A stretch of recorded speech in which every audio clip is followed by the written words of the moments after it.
quantum physics just confirmed what Bashar has been teaching for decades. You literally die and are reborn billions of times per second. Yet you still carry guilt from a version of yourself that no longer exists. A man approached Bashar during a channeling session, his voice trembling with shame. Childhood trauma had left him feeling permanently damaged, he said. The weight of that experience followed him everywhere. Bashar's response cut straight through decades of self-torment. Are you still that child? The obvious answer was no. But then came the follow-up that shattered everything. Then why do you keep choosing to recreate that experience in this moment? Why insist on reliving something that happened to someone who doesn't exist anymore? That exchange revealed one of the most profound illusions of human experience, the belief in continuous identity. Behind this revelation lies a quantum physics discovery that changes everything about how we understand consciousness and reality. You are not the same person you were yesterday. Literally, every fraction of a second, your consciousness is quantum jumping between billions of parallel versions of yourself. What you call you is just a mental construct your brain creates to make sense of this constant shifting between realities. For decades, we carry the emotional baggage of previous versions of ourselves, as if we were responsible for their actions, as if some continuous thread connected the 5-year-old you with who you are today. That thread doesn't exist. It never did. Bashar understands this at the deepest level. When he asks, "Are you still that child?" he's pointing to quantum truth.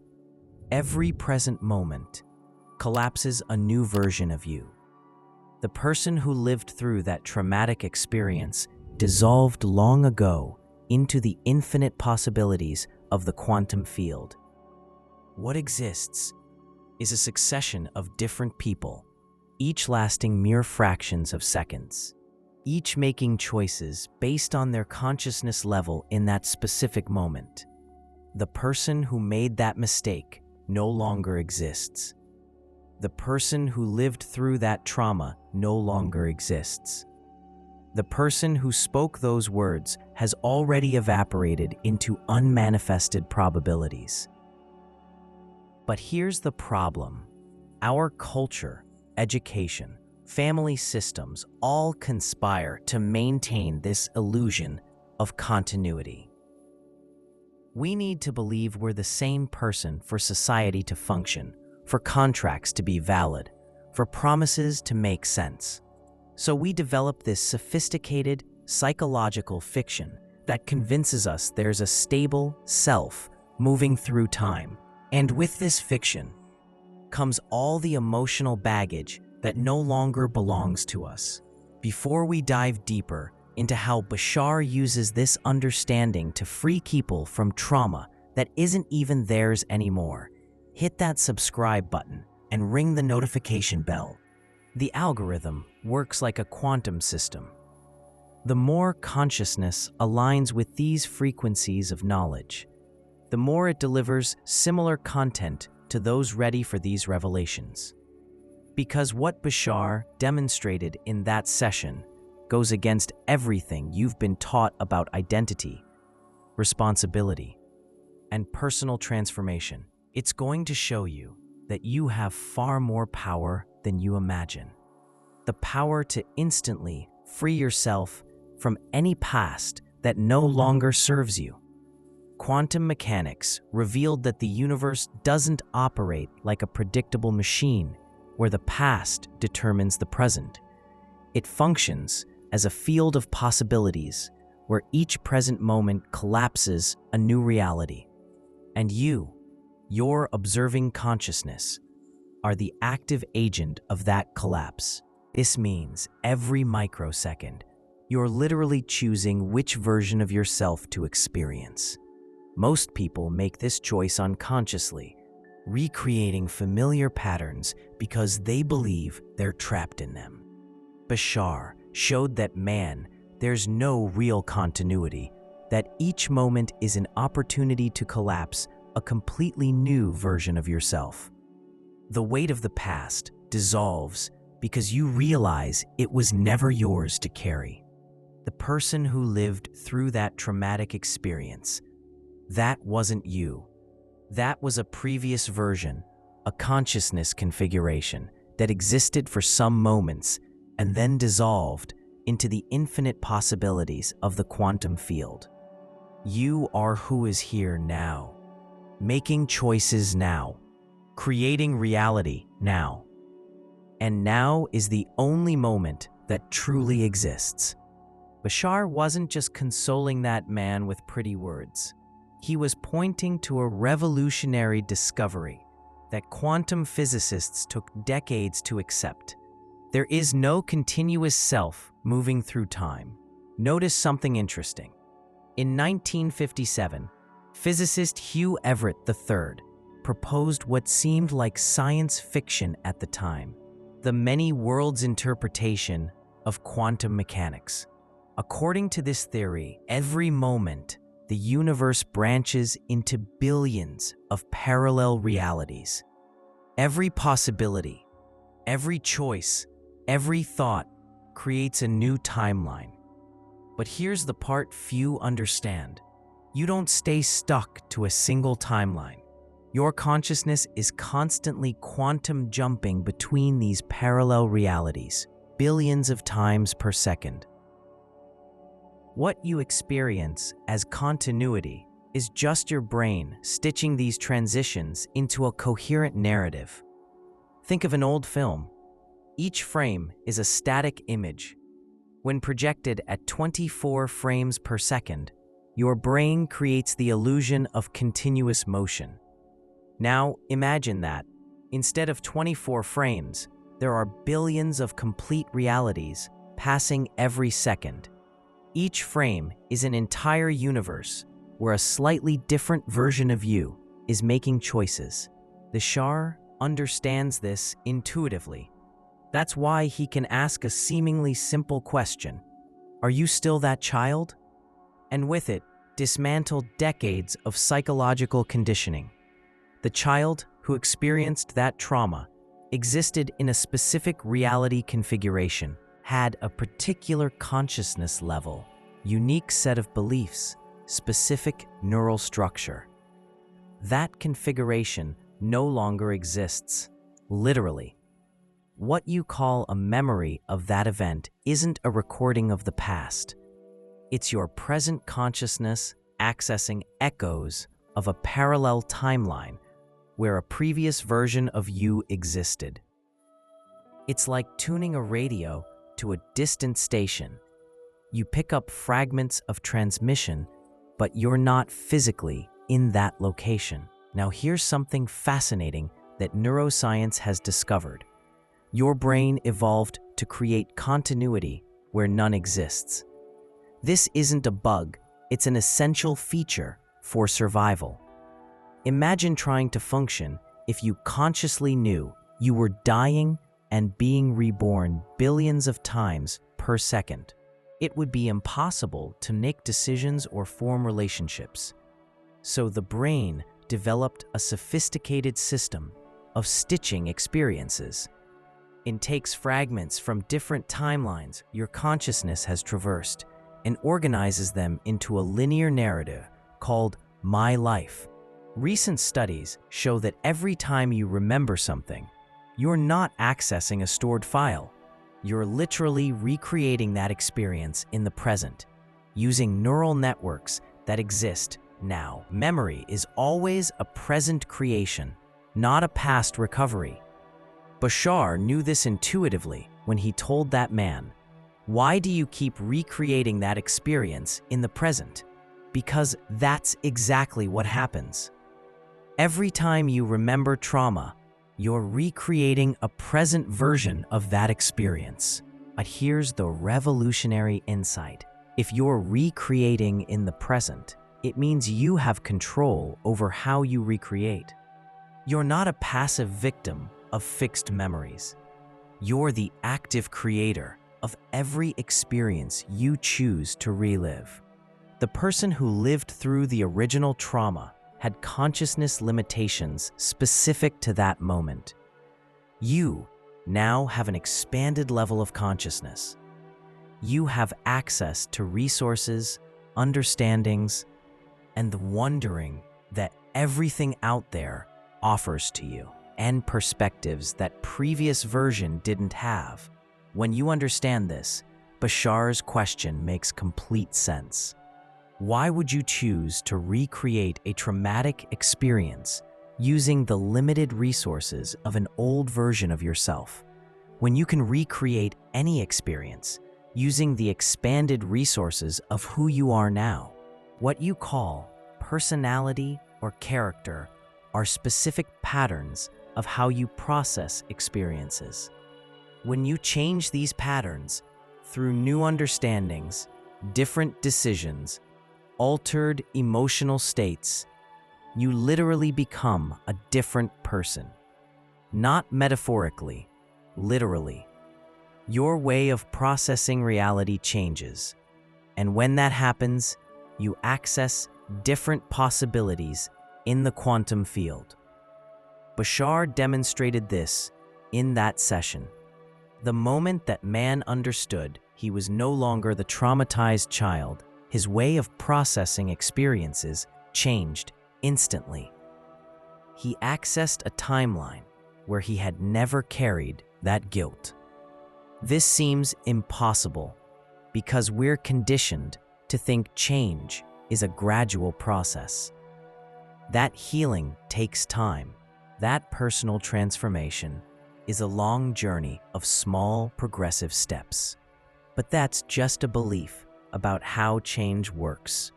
It's not how change actually works at the quantum level of reality. At the quantum level, change is instantaneous. A particle doesn't gradually change from one state to another. It quantum jumps from one configuration to another in less time than can be measured. Your consciousness works exactly the same way. When you have a genuine understanding, not intellectual, but experiential, your consciousness quantum jumps to a new configuration. And in that new configuration, you access a different timeline. But now we come to the biggest obstacle to instant transformation: social pressure to maintain artificial continuity. Our entire society functions based on the fiction of continuous identity. Legal contracts assume that the person who signs today will be the same person 10 years from now. Relationships are based on the idea that you can trust someone because they have a stable character.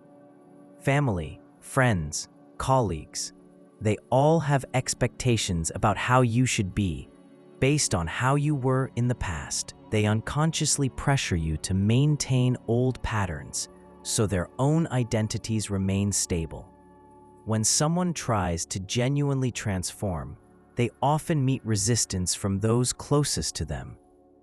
You've always been this way. Don't change. I like you the way you are. You can't just forget what happened. Bashar understands this dynamic deeply. That's why he said something revolutionary to that man. No one can make you feel anything. Others can suggest, but you're the one who decides to sustain a feeling. Social pressure only works when you agree with it, when you understand there's no real continuity, that you're recreating yourself every moment. Others' opinions about who you should be lose all power.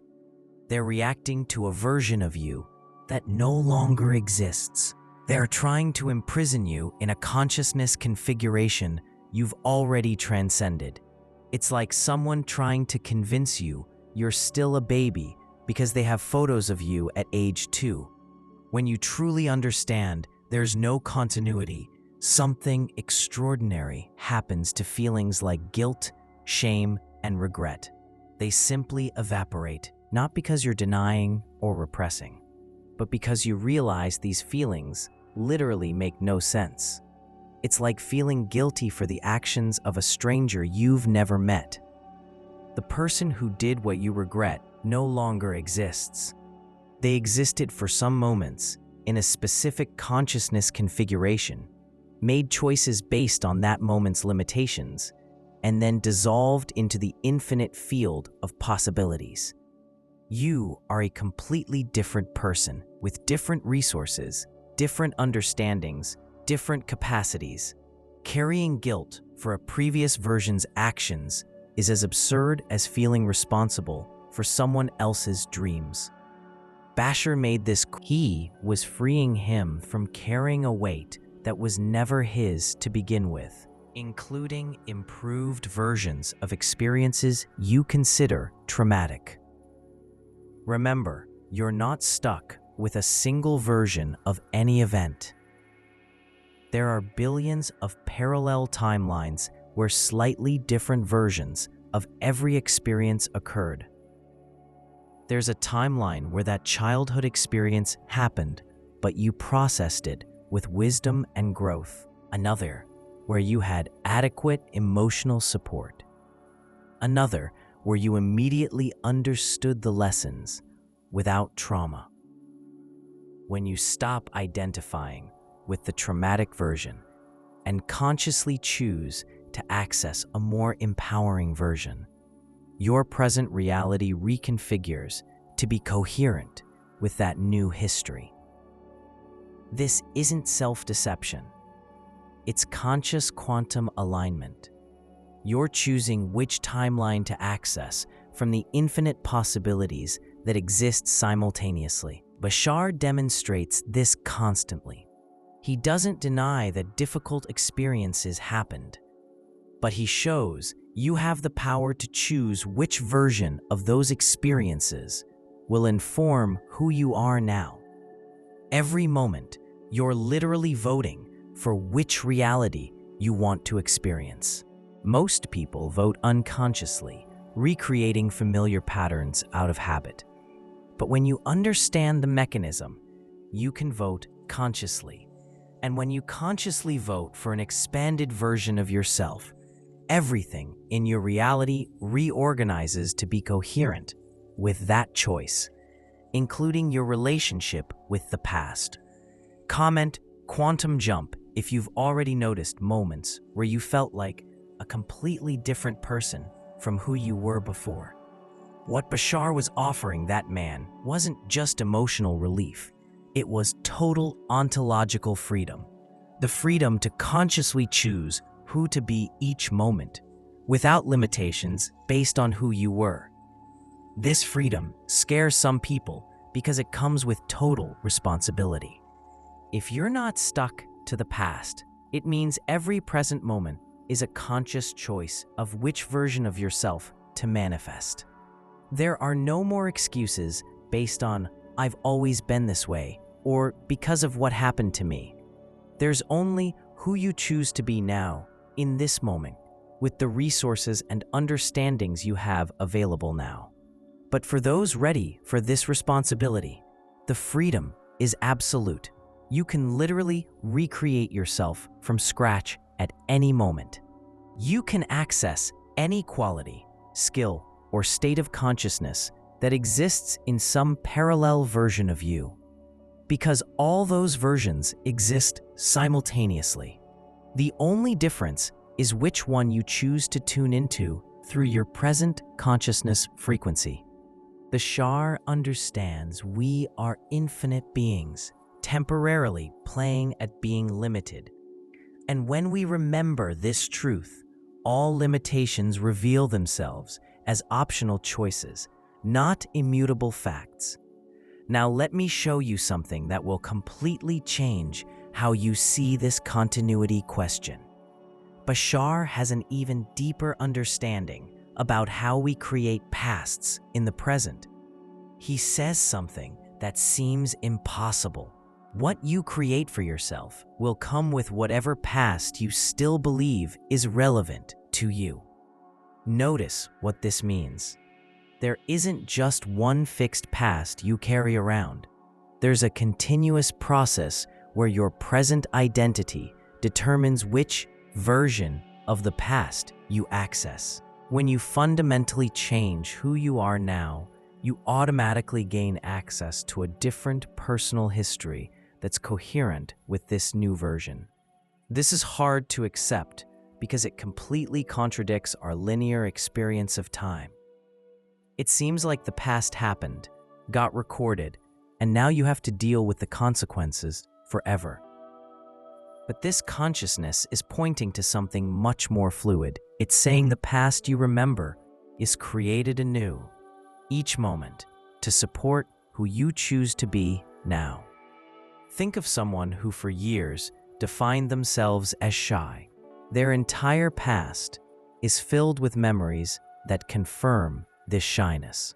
Parties where they stayed quiet in the corner, meetings where they didn't have courage to speak, missed opportunities because of fear of expressing themselves. This past seems solid, indisputable. Now imagine at a certain moment, this person has a deep understanding and decides to fundamentally redefine themselves, not gradually, instantly. They simply choose to be a confident person who expresses themselves naturally. The channeled consciousness suggests that in that moment, they don't just change the future, they also reconfigure the past. Suddenly, those same situations gain different interpretations. Those moments of silence at parties, now they remember them as conscious choices to observe and understand the dynamics before speaking. The meetings where they didn't speak becomes evidence of their ability to listen deeply and choose the right moment to contribute. What seemed like shyness transforms into strategic wisdom. This isn't historical revision or self-deception. It's literally accessing a parallel timeline where a slightly different version of those experiences always existed. A version where they were always a confident person who was just processing situations more deeply. This consciousness explains this happens because there is no the past. There are infinite versions of every moment you lived, all existing simultaneously as quantum possibilities. Normally, you access the version that confirms your current identity, but when your identity changes, you naturally start accessing different versions of the same events. It's like you have an infinite library of experiences, and depending on who you choose to be today, you pull different books from the shelves. The books were always there. You were just reading a specific collection based on who you thought you were. Here's where it gets really interesting. He mentions this applies even to collective history.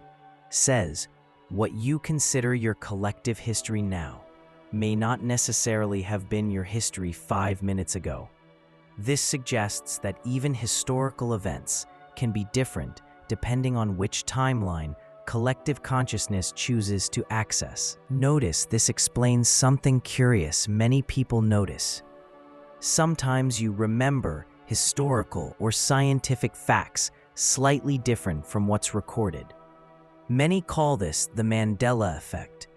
This source suggests this happens because we're constantly jumping between timelines with slightly different histories. Every time humanity's collective consciousness evolves, we access a version of history that's coherent with this new consciousness level. That's why we discover new archaeological or scientific evidence. Why theories that seemed absurd suddenly make sense. It's not that these things didn't exist before. It's that we're accessing timelines where they were always known. Now, back to your personal experience. When someone asks, how can I apply this in real life? This intelligence offers something practical. It recognizes that many still wonder how to align this understanding that everything is recreated in the present with the concrete experience of emotions, thoughts, and circumstances.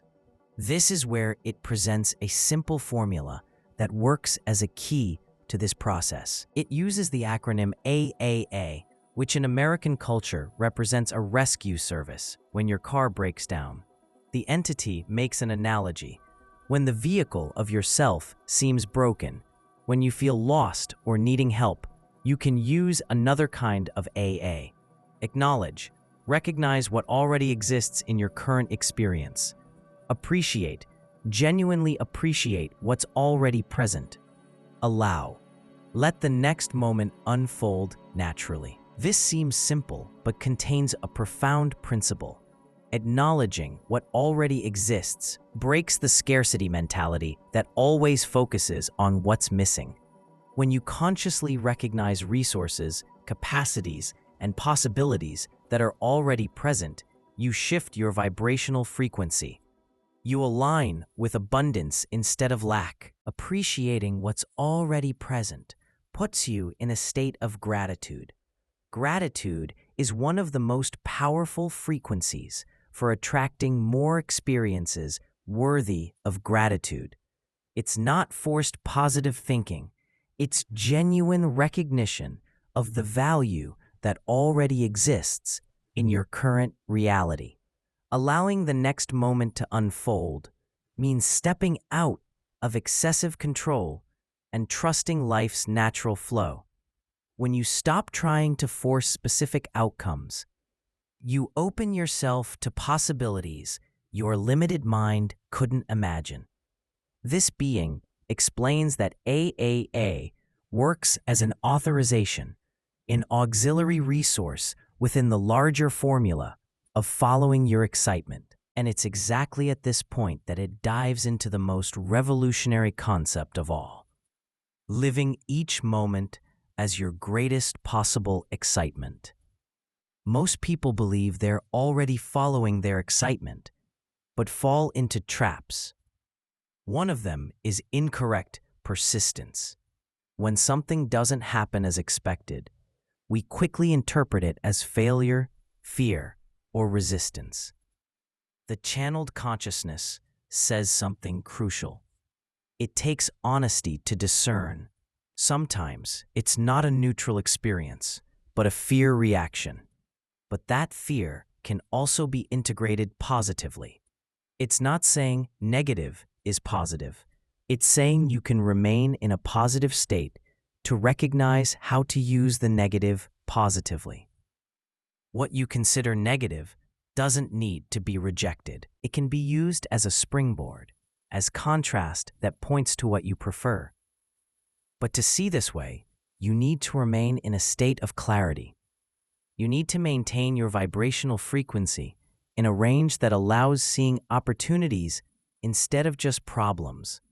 And here we reach the crucial point. This isn't a natural reaction.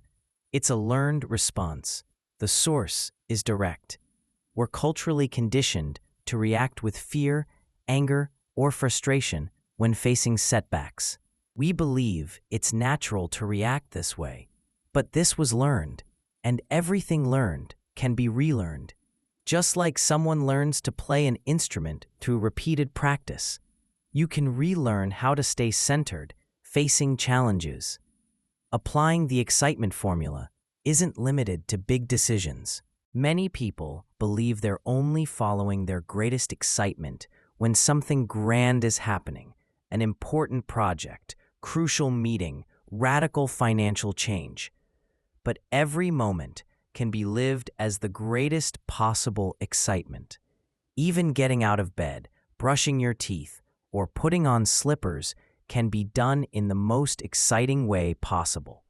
When you create a hierarchy between moments, now I'm going to my greatest excitement, you devalue simple moments. This wisdom suggests that if you allow yourself to fully live each action, you'll discover your entire life becomes exciting.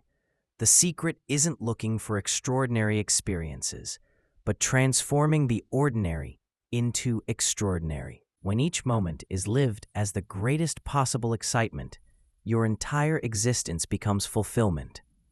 When you wake up, you can wake up passionately in the most exciting way possible. This might mean decorating your room with flowers, choosing specific aromas, or even deciding to stay in bed a few extra minutes, remembering your dreams.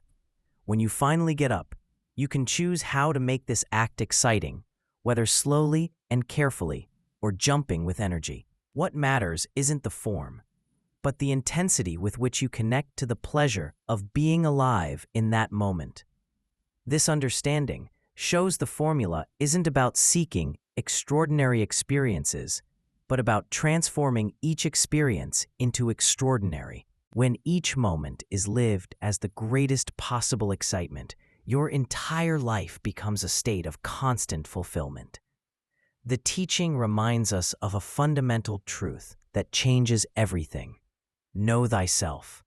When you know who you are, you start doing things the way that would be natural for you, and that will always be the most exciting way.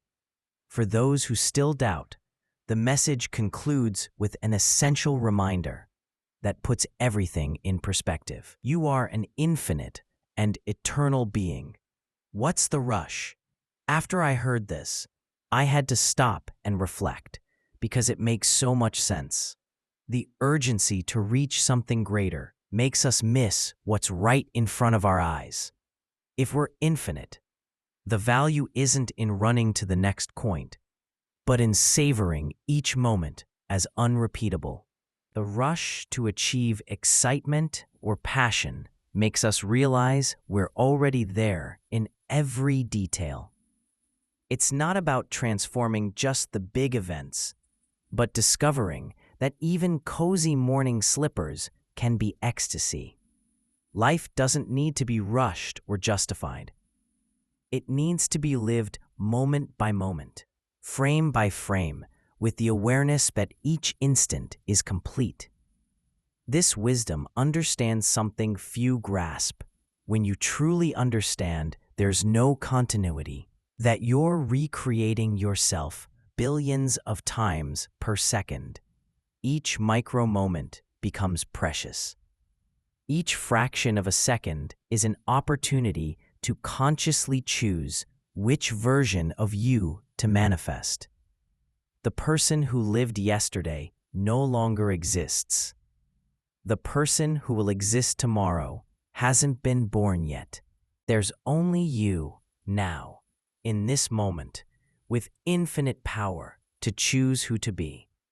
And when you make this choice from understanding that you're an infinite being temporarily experiencing limitation, everything changes. You stop carrying the weight of previous versions of yourself.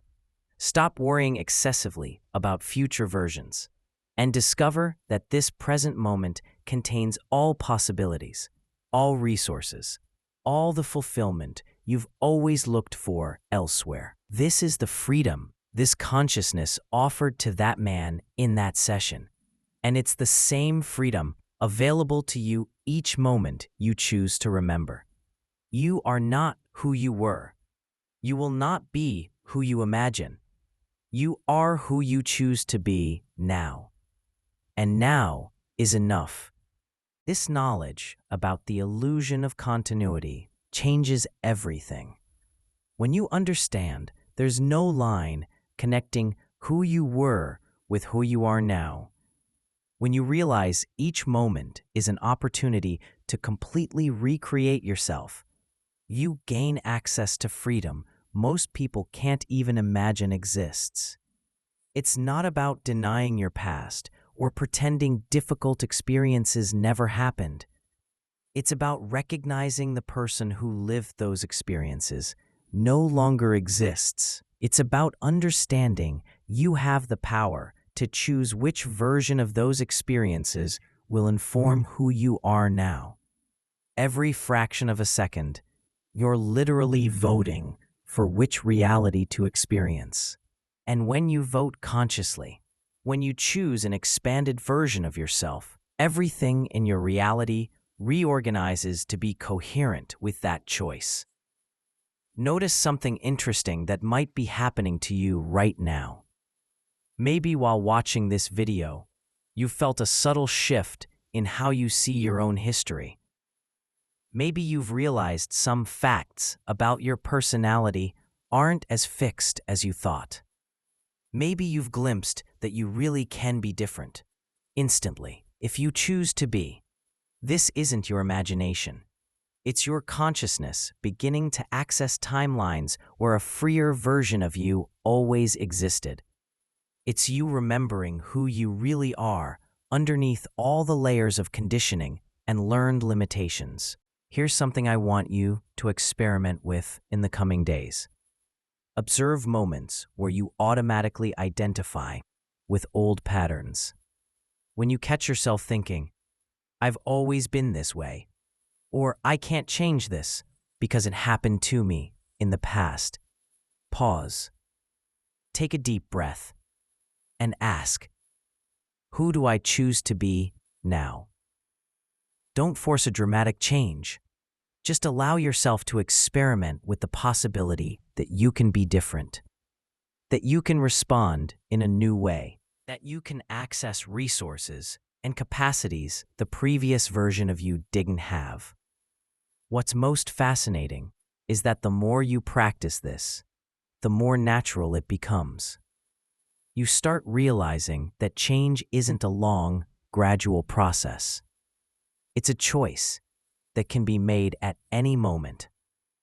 It's a quantum jump from one consciousness configuration to another. If you made it this far in the video, there's probably something in you that resonates deeply with this understanding. Comment "new version" if you're ready to consciously experiment with accessing an expanded version of yourself. This will help me understand how many people are ready for this type of content. And of course, subscribe to the channel so you don't miss the next videos. Because what we explored today is just the beginning. There's an entire universe of knowledge about how consciousness interacts with quantum reality, how you can access parallel timelines, and how you can live more aligned with your infinite nature. The next video that will appear on the screen explores another fascinating aspect of this self-understanding journey.